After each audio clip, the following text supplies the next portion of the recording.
شیطان بال کی پوجا سے پاک کرنے کے لیے اور توحید کا جھنڈا قائم کرنے کے لیے ہی اللہ تعالیٰ نے بنی اسرائیل کو فلسطین کی مقدس سرزمین میں مقیم کیا تھا۔ لیکن ہوتا کچھ یوں ہے کہ بنی اسرائیل بال کی پوجا کو ختم کرنے کے بجائے خود بھی بال کی پوجا کرنے لگتے ہیں، اور اللہ پھر سے کسی نبی کو ان کی طرف مبعوث فرماتے، اور نبی کی دعوت پر یہ لوگ توبہ تو کر لیتے تھے، لیکن جیسے ہی اللہ کے نبی کا انتقال ہو جاتا تو یہ لوگ پھر سے بال اور عشیرہ کی پوجا کرنے لگتے۔ اللہ تعالیٰ نے انہیں شرک سے پاک کرنے کے لیے پھر سے کسی نبی کو مبعوث فرمایا، اور یہ سلسلہ صدیوں تک چلتا رہا، یہاں تک کہ اللہ نے ہزاروں پیغمبر ان کی طرف بھیجے، لیکن ان کا کچھ نہ ہو سکا۔ اب آپ سوچ رہے ہوں گے کہ اللہ نے ان کی طرف ہزاروں پیغمبر بھیجے، لیکن یہ اسی پیغمبر کے انتقال کے بعد پھر سے شرک کی طرف کیوں جاتے تھے، اور کیوں بال اور عشیرہ کی پوجا کرنے لگتے تھے؟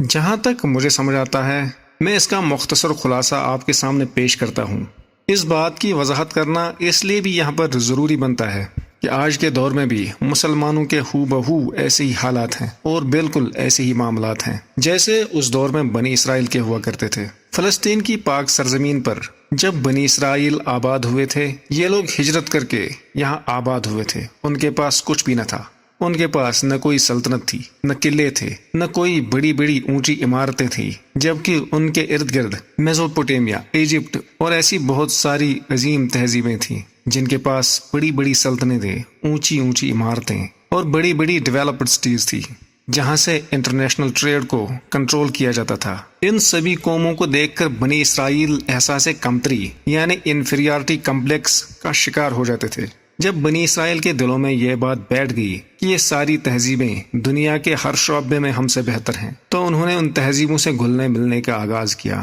بنی اسرائیل کی ان تہذیبوں کے ساتھ گل مل جانے کی شاید یہ وجہ تھی کہ وہ چاہتے تھے کہ بنی اسرائیل کی تہذیب بھی ایجپٹ اور میزوپوٹیمیا کی طرح ایک عظیم تہذیب بن جائے۔ لیکن جہاں ایک طرف سے ان تہذیبوں کے اندر بڑی بڑی سٹیز تھیں اور ان سٹیز میں بڑی جدید ٹیکنالوجی اور فیسلٹیز تھیں، وہیں دوسری طرف ان سٹیز کے اندر ایک بہت بڑے پیمانے پر اللہ کی سرکشی بھی جاری تھی۔ نائٹ کلبز اور کنسرٹس، ناچ گانے، غیر اللہ کی پوجا، غرض وہ سب کچھ ہو رہا تھا جو اللہ کی سرکشی میں شامل ہے۔ جس طرح ہم کوئی کام کرتے وقت یہ بات کہتے ہیں کہ بڑے لوگ اسی طرح کام کرتے ہیں، یا ایسا کہیں کہ بڑے فخر سے یہ کہتے ہیں کہ امریکہ کے لوگ اسی طرح یہ کام کرتے ہیں جس طرح میں کرتا ہوں، اسی طرح کا انفیریارٹی کمپلیکس بنی اسرائیل کے ذہنوں پر بھی سوار تھا، اور اسی وجہ سے بنی اسرائیل نے کنسرٹس اور نائٹ کلبز کو بڑے لوگوں کا کام بتا کر اپنا لیا، اور دھیرے دھیرے اسی بت پرستی میں خود بھی ملوث ہو گئے جس کا خاتمہ کرنے کے لیے انہیں یہاں بھیجا گیا تھا۔